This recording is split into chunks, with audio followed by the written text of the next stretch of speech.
Welcome to the Open Door. Jim Hannick here with fellow panelists Mario Ramos-Reyes and Christopher Zender. Today we discuss Dante and poetry. We want to join in celebrating the 700th anniversary of Dante's greatest work, the Divine Comedy. Our special guest is Daniel Fitzpatrick, the most recent translator of the Divine Comedy into English. Fitzpatrick grew up in New Orleans, Louisiana, and studied philosophy at the University of Dallas and Holy Apostles College and Seminary. He lives with his wife, Grace, and their 2 children in Hot Springs, Arkansas. We first begin in prayer. Come, O Holy Spirit, fill the hearts of your faithful and enkindle in them the fire of your love. Send forth your Spirit, and they shall be created, and you shall renew the face of the earth. O God, who has taught the hearts of the faithful by the light of the Holy Spirit, grant that by the gift of the same Spirit, we may be always truly wise and ever rejoice in his consolation.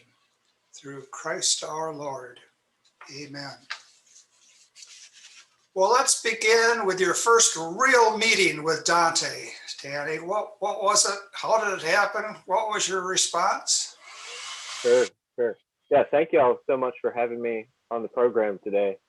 As you mentioned, I studied at the University of Dallas, which is where I first encountered Dante. Of course, I'd heard of him before, but it was there as part of their core curriculum. There's a sequence of literature courses that every student is required to take. So every student, basically in the second semester of freshman year, reads the Divine Comedy. So that was my first real encounter with Dante. It was an overwhelming experience in a lot of ways. Especially at that time, I was a very obsessive sort of reader. So I really had to stop basically after every line and flip back and read the notes, and then go back to the poem. So it was kind of a tough reading experience for me, in that I felt more like I was swallowing the whole classical tradition at a gulp, rather than just sort of actually experiencing poetry. It was very different from my first encounter with the Iliad, for instance. So when I read the Iliad, there weren't really any notes in the edition that I read. And so I remember just sort of reading over the opening 8 lines or so several times, and just embracing the poetry, and just taking my time to get to know Homer in that way. With Dante, it was very different. I found it much more academic. I found it much more dry in certain places. But then there were also these moments of just piercing spiritual beauty that I found in the poem that, of course, I hadn't found anywhere else before. So there's some descriptions in the poem of just the way that grace operates, really, and the way that the justice and the mercy that's perfectly combined in Christ's sacrifice on the cross, that I'd never heard expressed so well or so beautifully anywhere else. Mario, you want to take us forward?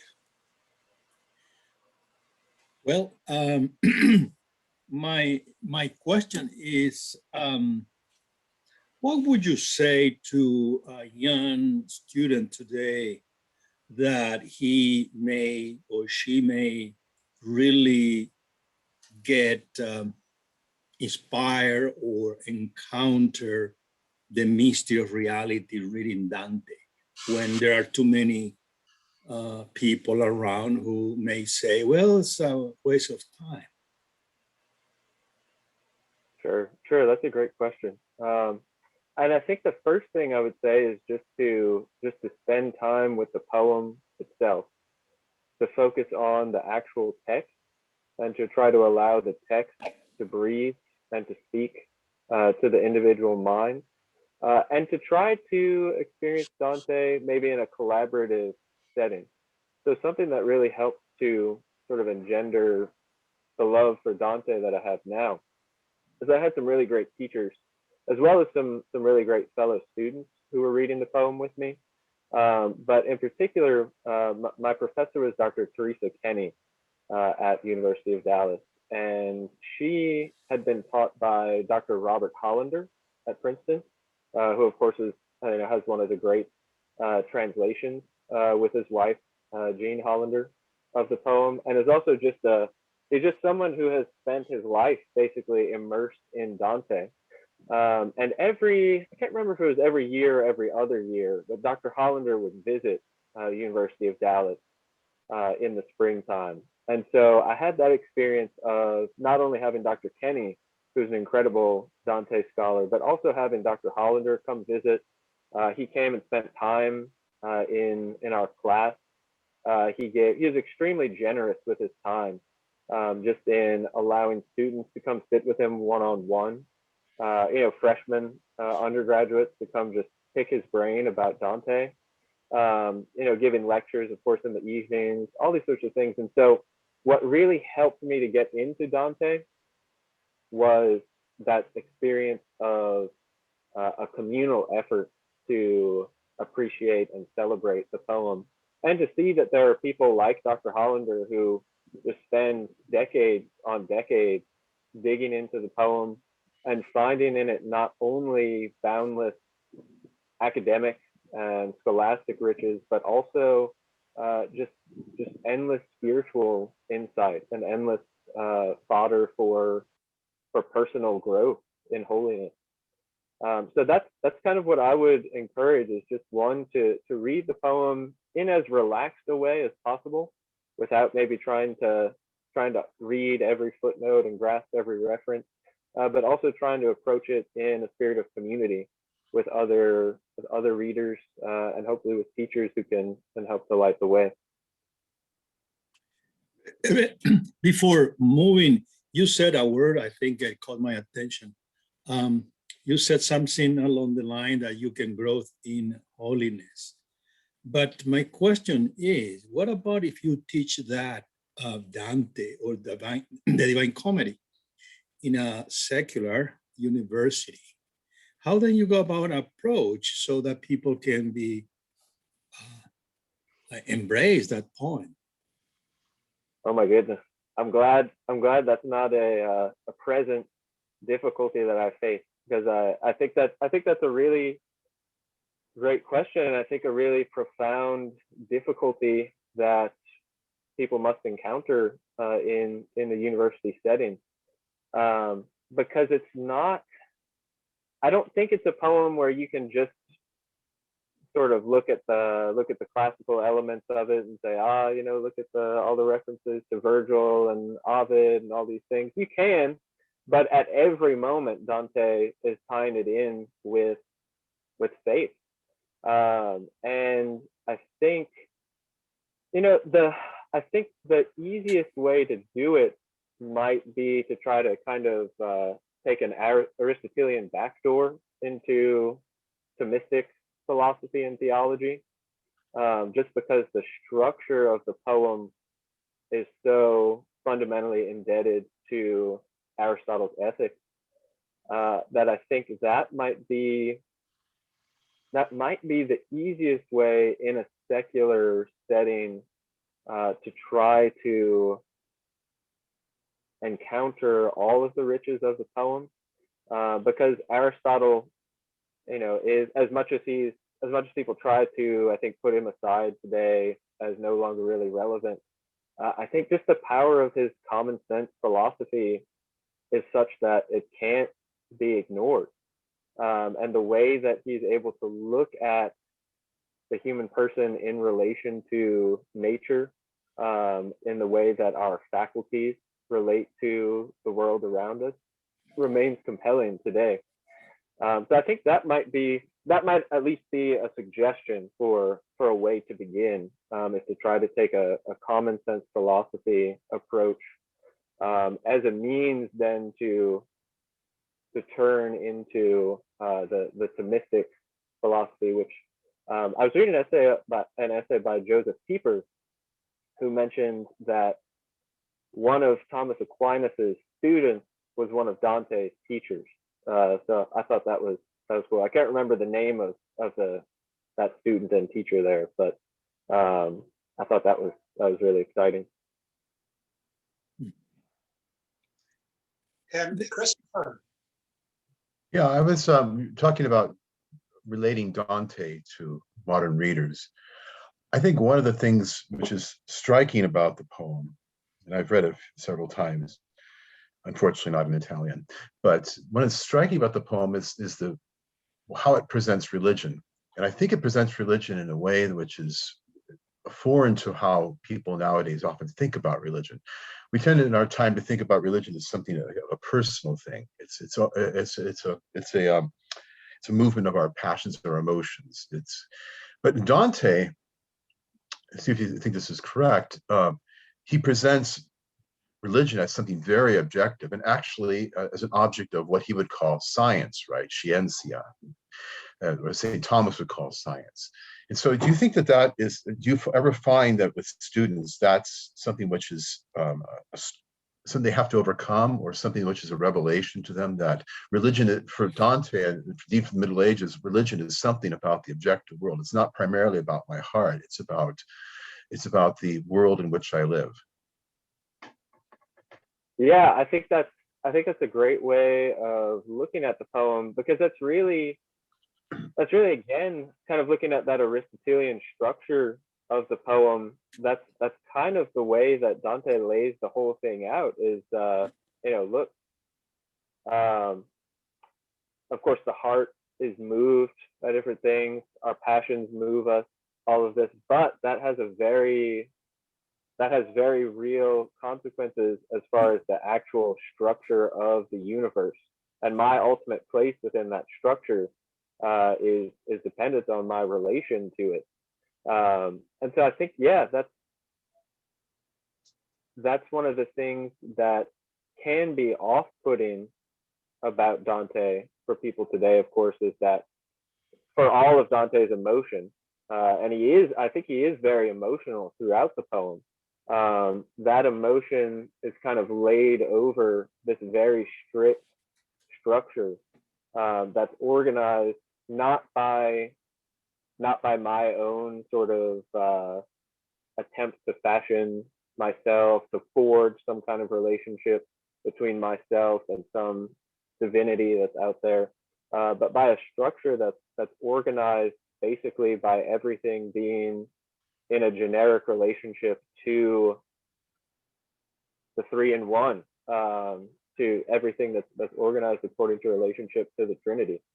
And so there is something that's very, very strict and very fixed about that view of the universe that people can find off-putting, but there's something that's enormously comforting in it as well. There's a way I'm able to relax in the structure that God has provided for me, rather than trying to strike out on my own in this sort of chaotic soup of being that I think Dante presents to us as, look, there is a way to go. There is a proper way to go about things. And so much of the anguish of the opening of the poem is because he's lost the way, right? He finds himself in the woods where he's lost the way, but we can only lose a way if there is a way to begin with. And I think that is so much of the comfort that the poem provides, is that there is a way for us to go that results in our happiness and fulfillment as beings.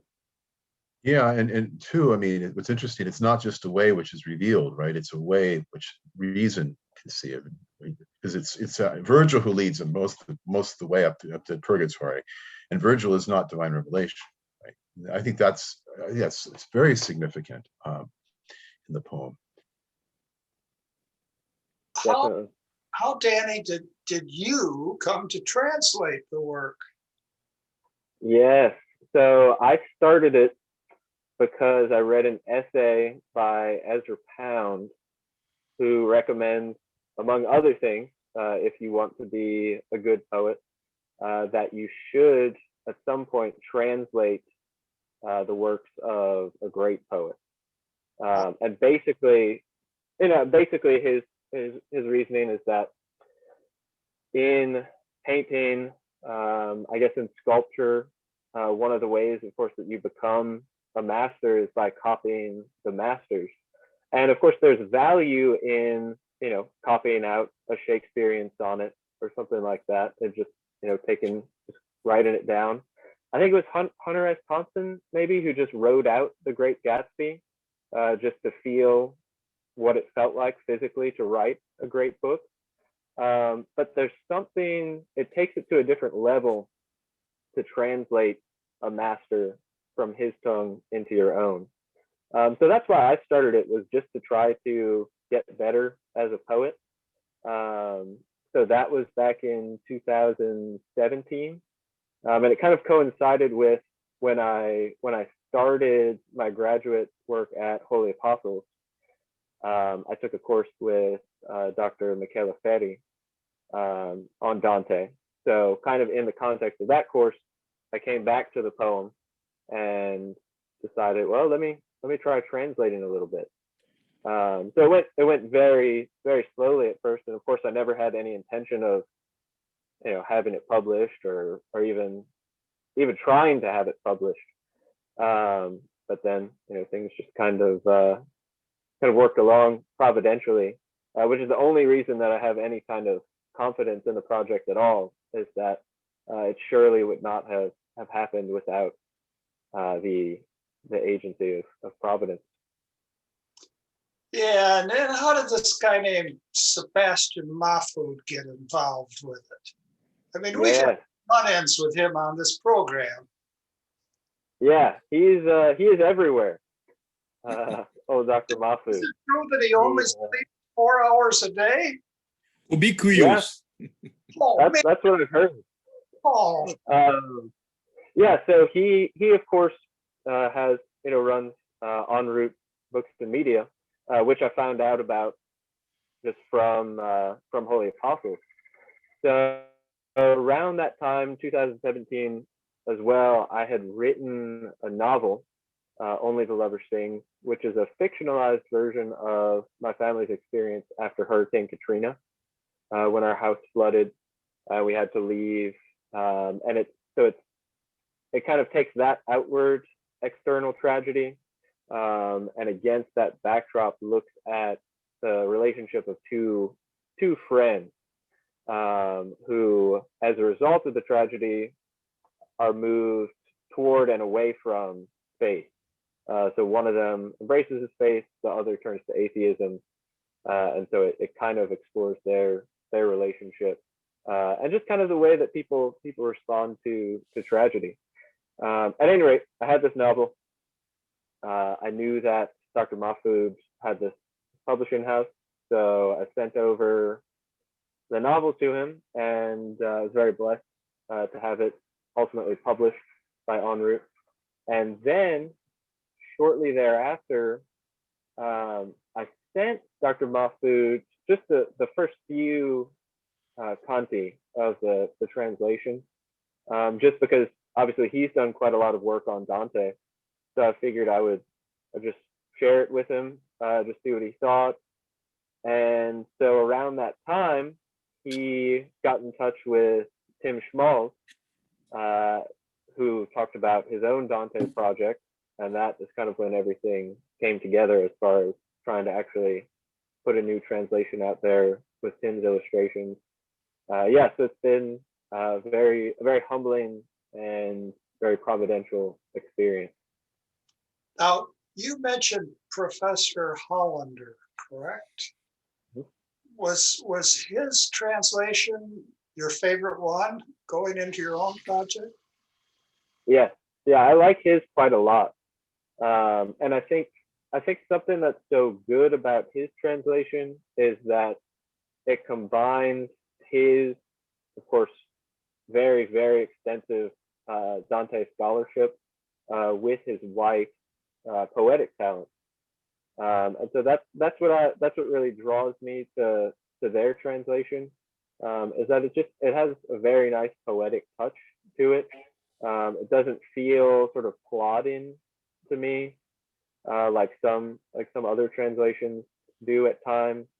I think it's just done with a very gentle touch that's informed, obviously, by maybe the greatest Dante scholarship that we have right now. Christopher, don't you have a different favorite translator? You're muted. Unmute. Okay, there we go. All right. All right. Yeah, well, actually, the first translation I ever read was in college. Was Sinclair's prose translation with the Italian on the other side. Even though I don't know Italian, I could sort of figure it out because I knew enough Latin. But over the years, my favorite has become Longfellow's translation. I don't know if you're familiar with that. It's an old translation. For many years, it was very hard to find, but now it's been reprinted. And I find, and there's an example, I think, of a poet who I really didn't generally like before, and whose earlier works I really still don't like, but whose later works I think benefited from translating Dante, particularly his sonnets on the Divine Comedy. So that was my favorite. I don't know if you're familiar with the Longfellow translation. Yeah, I've not read it at length, but I've read passages, and yeah, I would agree with you that there are some of his later poems which are some of my favorites. Yeah, definitely seem to show Dante's influence. Seems that process of translating bore a lot of fruit. Mario, thoughts at this point? So if I'm not mistaken, a translator is also an interpreter. And the best way to interpret something is going to the world of the one that you want to interpret. So his horizon will be your horizon. So generally I heard that you need to go to the world where that word was written. Since we cannot do that because we cannot go back to the Middle Ages. Have you spent time in Florence to grasp the environment, the culture where Dante grew up? Yeah, so it's been quite a while, but when I was a student at the University of Dallas, they have a campus just outside of Rome. So I spent the spring semester of 2011 living there. And as part of the program, we took a trip to Florence. So I've had the blessing to spend only a few days there, and of course it's been 10 years now.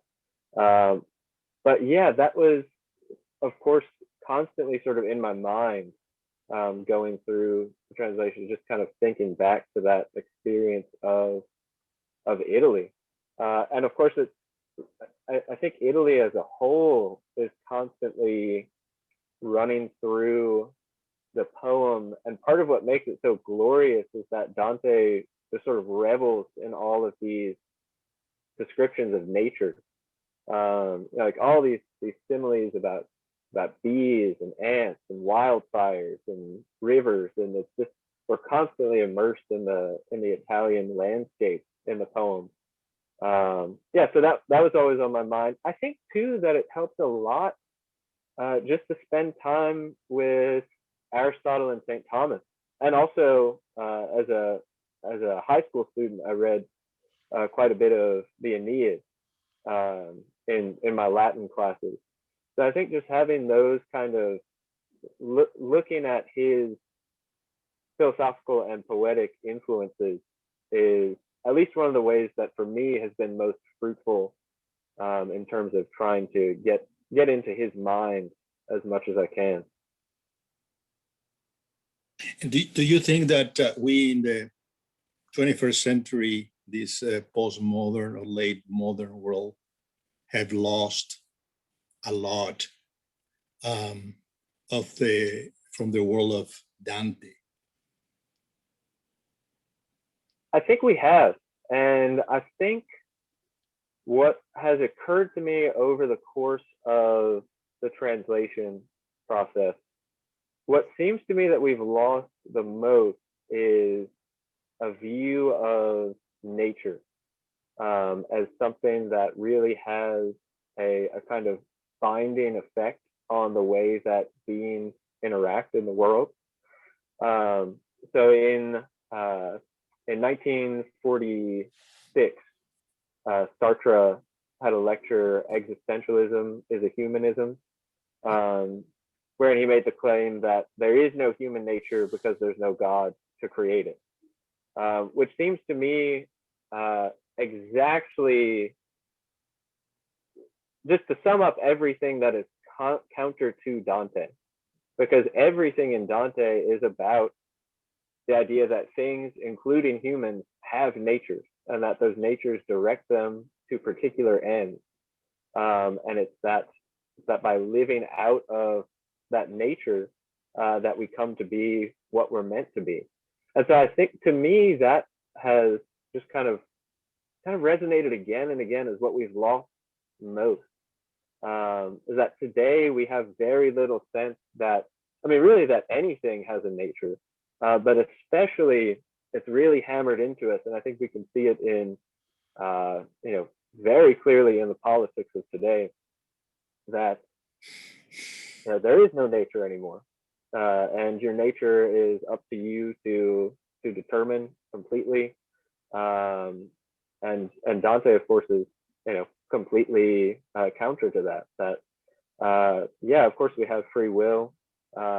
We make choices, but ultimately those choices, if they're to bring us happiness, have to come out of our nature, which is directed to the supreme happiness in the beatific vision. Christopher. Yeah, I'd like to ask you a question about translating itself. It's often said you can't really translate a poem, and to some degree I can see that. I mean, not this was a poem, but I remember when I was reading St. Augustine many years ago in English, and then I got to read the same thing he wrote in Latin. It's a whole new world, right? St. Augustine has internal rhyme. There's just a certain rhythm to his language, which can never be translated to English. To what degree is your poem Dante, and what degree is it your own work? Yeah, so I've tried to keep myself out of it as much as possible. And part of that comes from my own experience just as a high school student reading Virgil. So I first read the Aeneid in Latin, and then in college I read it again in English in the Fitzgerald translation. I remember just being so frustrated when I would get to certain passages, and I'd be all excited, anticipating a certain phrase, a certain word that's going to come up, and then Fitzgerald doesn't have it in there. And so I remember talking to a really great friend of mine who's since passed, Father Raymond Fitzgerald, and he made the comment, the Fitzgerald translation is great, but at the end of the day, it's more Fitzgerald's poem than Virgil. So that has really, I've kind of had that judgment in my mind throughout the whole translation process, and so my attempt is always to remain as close to the original as possible. I think fortunately Italian, or Dante's Italian, is a little bit easier to sort of manage than like Virgilian or especially like Augustinian Latin. And I think it also helps that there are so many translations of Dante available that to try to kind of zero in on what Dante himself is going for. Fortunately, we have all these other kind of touch points that we can look at and kind of triangulate the translation based on the original and then looking at, 3 or 4 other translations to try to be as faithful as possible. Of course, translation is composed of choices, and my choices are going to be different from other people's, and they're going to be informed by my own poetic preferences and things like that. But I've tried to stay as close to Dante as I can. How true do you think the statement is that you cannot translate poetry? I think it's I have very sort of I don't know, I have very mixed sort of gut reactions to that, because on the one hand, I would say I think it's fair to say with Robert Frost that what is lost in that poetry is what is lost in translation, right? Because a poem is what it is in virtue of being arranged in a specific way, in a specific language, in occupying a certain amount of space on a page, and in having all of the formal characteristics that the poet put into it. And of course, those are always going to be lost to some degree in translation. I mean, they must. Everything in a sense is lost because we're no longer in the same tongue. At the same time, I think just experientially, I would say that some of the most important development in poetry come from the act of translation.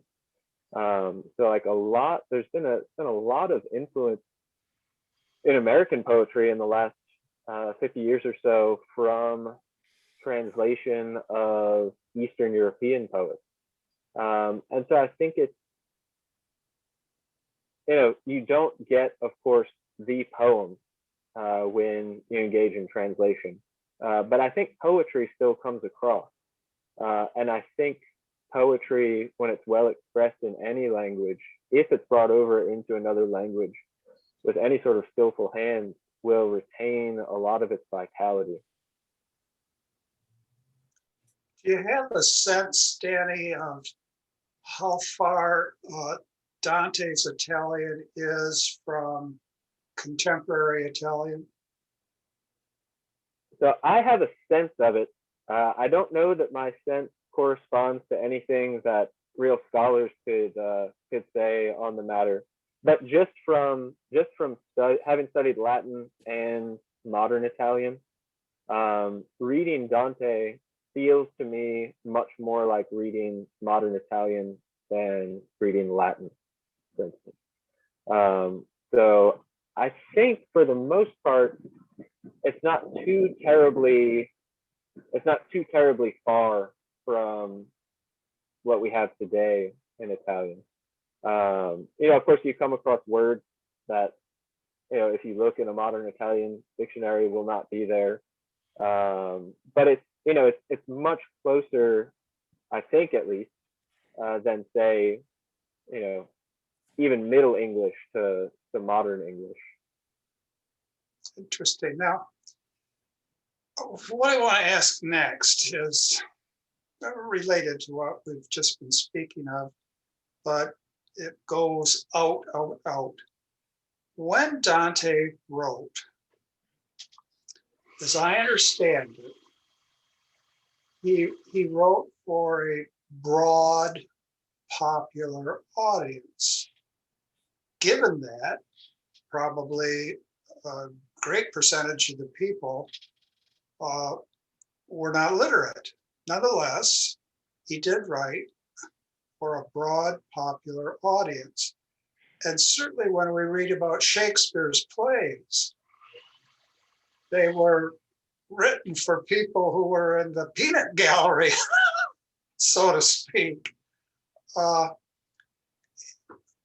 now it's just so hard for most of us to read Dante and to read Shakespeare, even in the best translations. And what's happened? In 50 words or less. Oh, No. Oh, goodness. What has happened and what is happening, because it's all the time, I think, getting worse. A statistic that I've used lately is that of all undergraduates enrolled today in the United States, only 7% are in the humanities.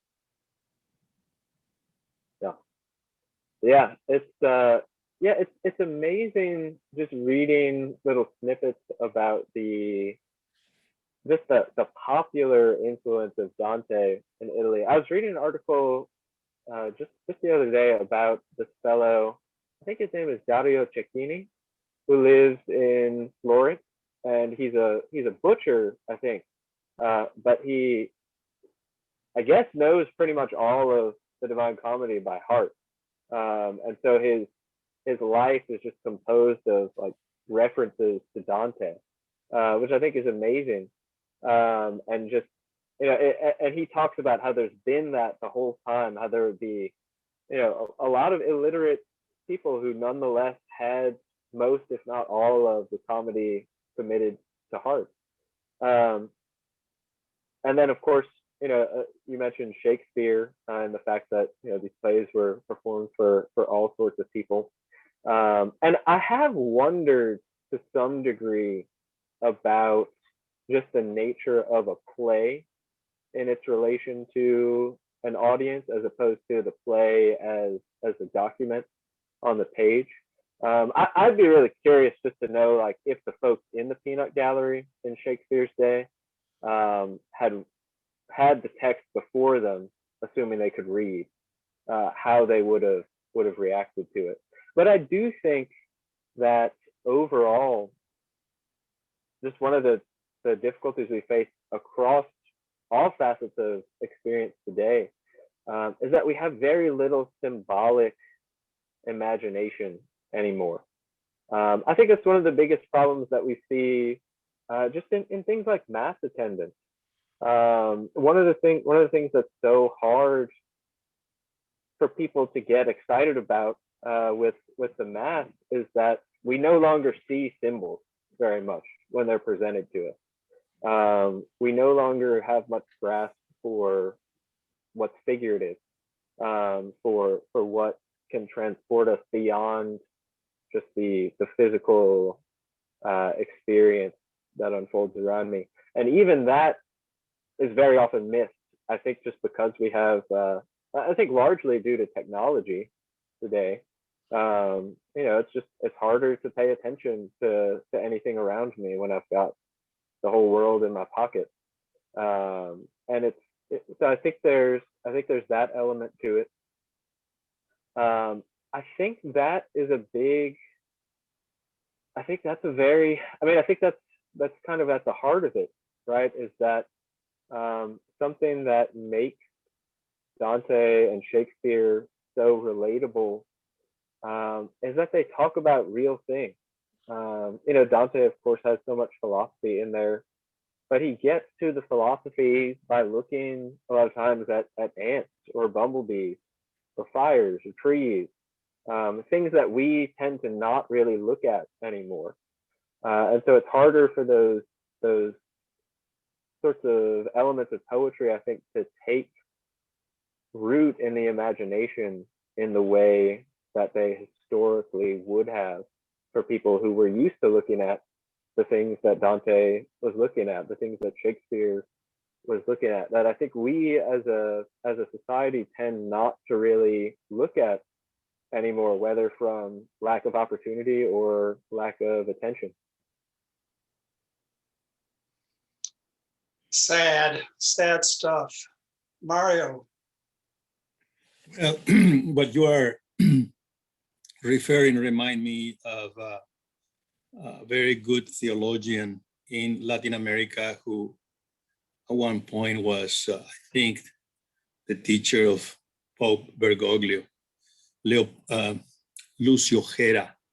He had an interpretation of the history, Latin America and Europe, as two trends, one coming from the South, he said, which includes Spain, Italy, and Latin America in general, Hispanic America in general, which was he called the Baroque culture, which is fundamentally made of silence, nature, contemplation, where life is lower than the north, and people are more inclined to reflection rather than create manufactures and industries. And according to him, the prejudice has been that that culture was backward compared to the other, which was more linear, geometrical, inclined to hard sciences, industrialization, and etc. And so he said, well, that is what is happening. He pointed out precisely the figure of not only Dante in his example was Cervantes, who also in the Quixote was pretty much close to Shakespeare in the classics. And these two cultures, he said, we sometimes in the 20th century, he died a few years back, need to be reconciled. And that reconciliation was very hard. And that is the crisis that we are facing, he said. I'm talking about the 1980s, the 1980s. And when you're talking about this, it reminds me that this is just, when I feel a sense of nostalgia. It's a world which was lost. Today, that world is completely has disappeared, even in Latin America, because today the young fellow from any Latin American country behave as any American today because the globalization have given them only the measure of hard sciences, STEM, science, technology, and engineering, and the like. And that is right now, I think, is taking a toll in how people build their own democracy because they don't know where the values come from. And the crisis is profound. And I think the crisis is the crisis of classicism, of the classics. People don't know what human beings are anymore. These are just my rant for today. Good rant, good rant. And I bet you're going to tell me that Don Quixote really isn't that long a book. No, one of the greatest, yes. Reading El Quixote is just an extraordinary transformation for anyone. Take a year. It would take a year, right? Yes. I mean, if you want to know about precisely this world, which is some people say is lost. I don't think it's lost for some, but Ortega y Gasset, the greatest Spanish philosopher, her first book was precisely Meditation on the Quixote, because that is what we need to, I don't know, I don't want to use the word restore, but in somehow keep alive the sense of what is human. Danny, you're the guest. What do you say about what Mario has just said? I agree. There's nothing I could add. What? No, I think that's just it. You know, I think there's this, again, just in the way that we talk about nature, we've lost so much. And there's this sense that, you know, nature is that stuff out there. And I exist as something over against nature. And I'm over here in kind of the technological realm where I manufacture my own being. I chart the course of my own existence. And that over there is nice. And it makes a good background for my Zoom meetings. But other than that, it's not really that important. Whereas Dante presents us this vision of all of this, you know, being ordered in relationship to God, and taking its order from that generic relationship, as someone like Dr. Peter Redpath might say, to the fundamental unity that exists in God. I think that's there's just no sense anymore of the thought that we are meant for something in particular, and that we can better engage that nature by looking back, by reading Dante, by reading Shakespeare, by looking into Virgil and Homer, and all these people who have had this sense of what it is that makes us human. You know, Christopher Zender has been trying to get me to read Wendell Berry's Manifesto of a Mad Farmer. I have. And when Christopher first started trying to get me to read the Manifesto of a Mad Farmer, I said, why do I need to read that? I know you, Christopher, I know you. And he said, but Barry puts it more eloquently. Danny, have you ever read the Manifesto of a Mad Farmer? I have not read that one, to my great shame. I've come across Barry in snippets. I need to dive into him. Well, Christopher will have something to say about that and other more sensible things as well. You're on, Christopher. Well, it's interesting you bring up Wendell Berry, because Wendell Berry has an insight, which I think my philosophical grandfather, Charles de Koninck, had as well. I thought I'd bring him. And that insight is that as human beings, we're parts of a greater whole, part of a structure. We don't, in the modern world, we don't see ourselves as part of the world in which we live. And this, one of the reasons of environmental degradation is this: we don't see ourselves connected.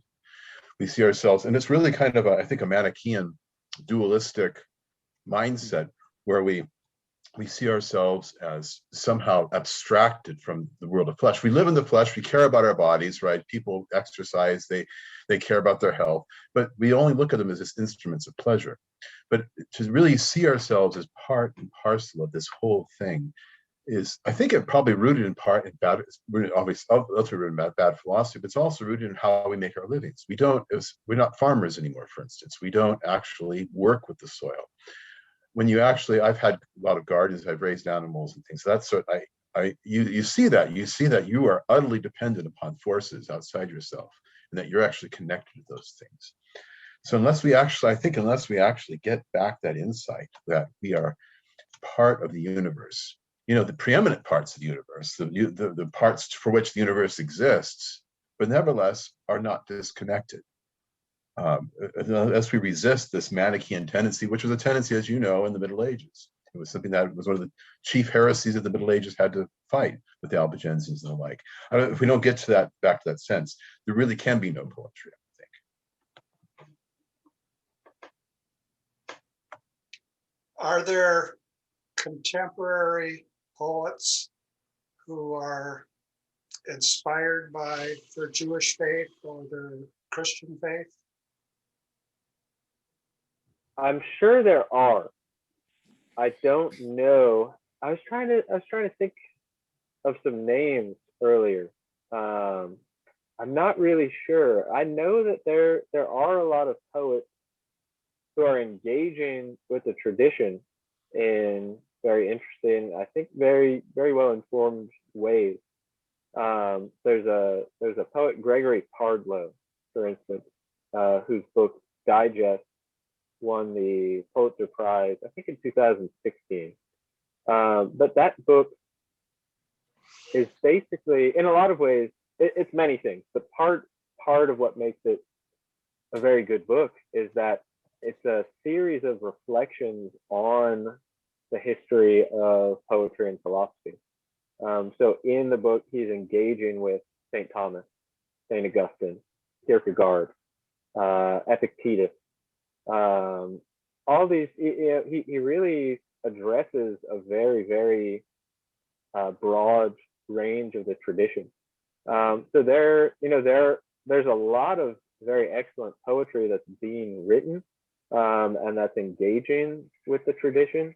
There's also a lot of poetry, of course, that's not at all concerned with the tradition, which I think presents a host of issues.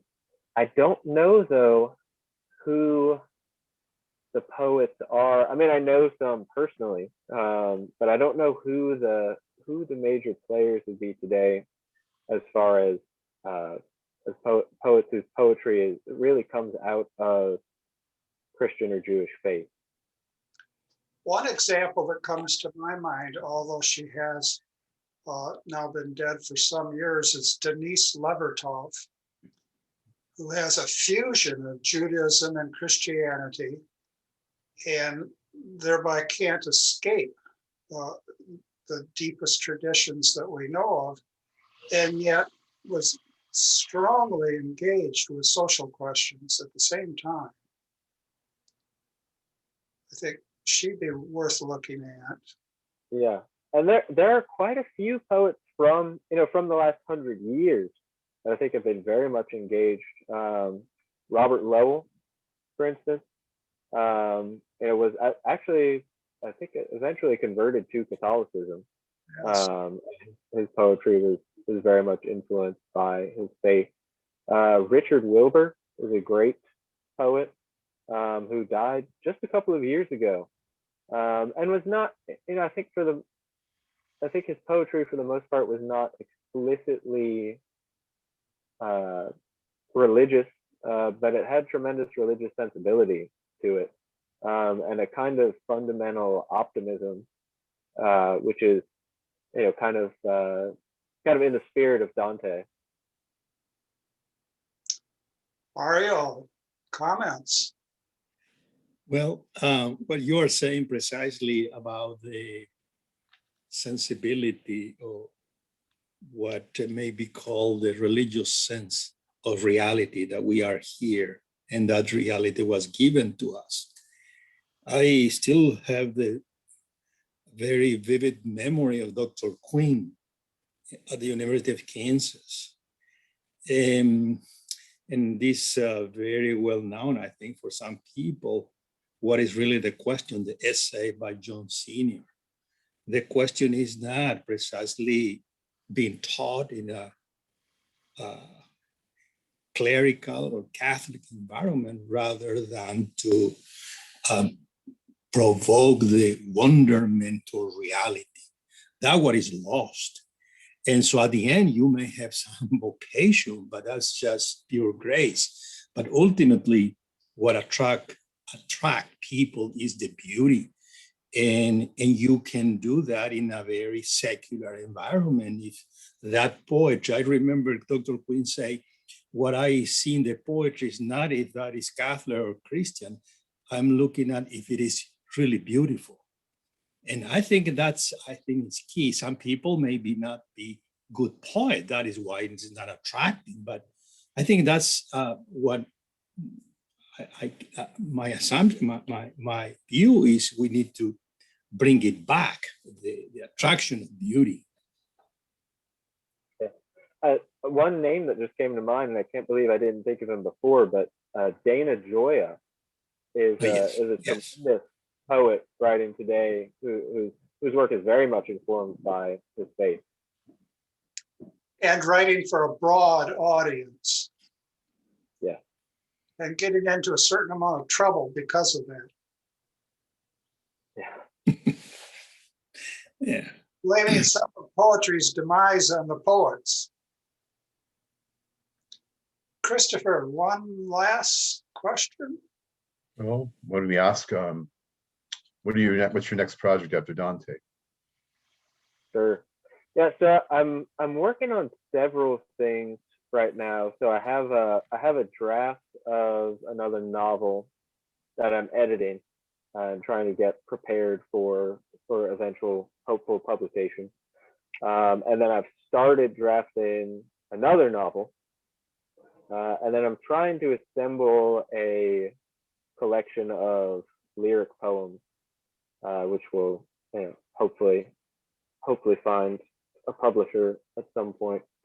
But that's, those are the main sort of projects. I do have, I'm trying to put together a nonfiction book, kind of a work of, I guess, light philosophy, something that's philosophical, but could appeal to a broad audience.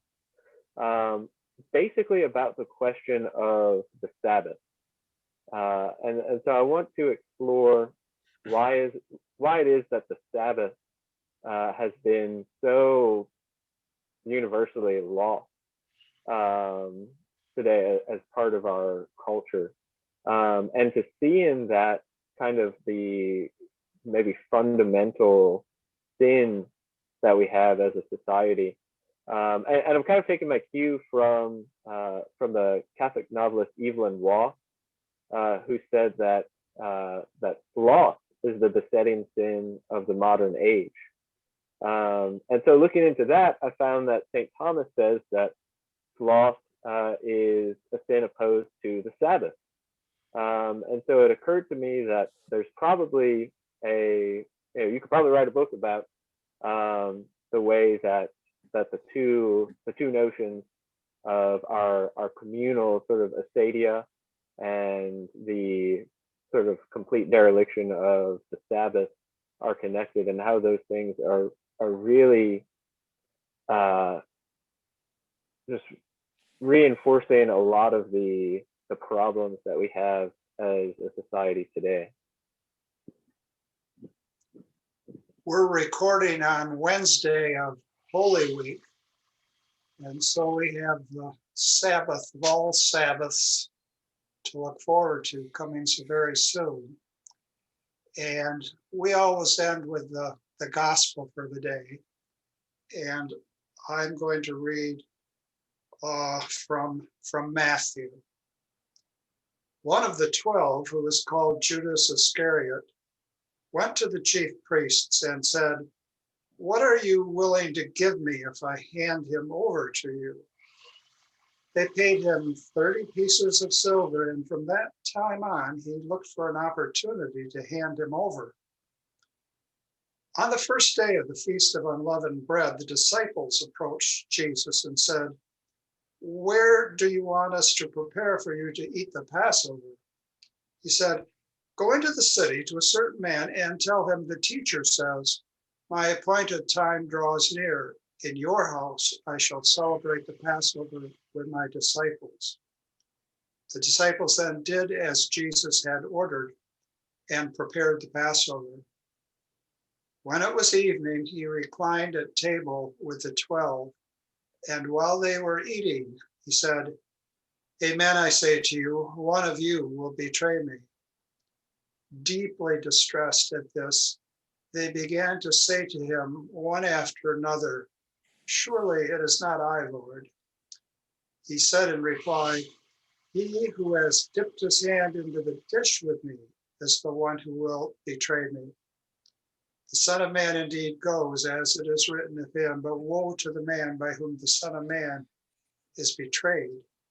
It would be better for that man if he had never been born."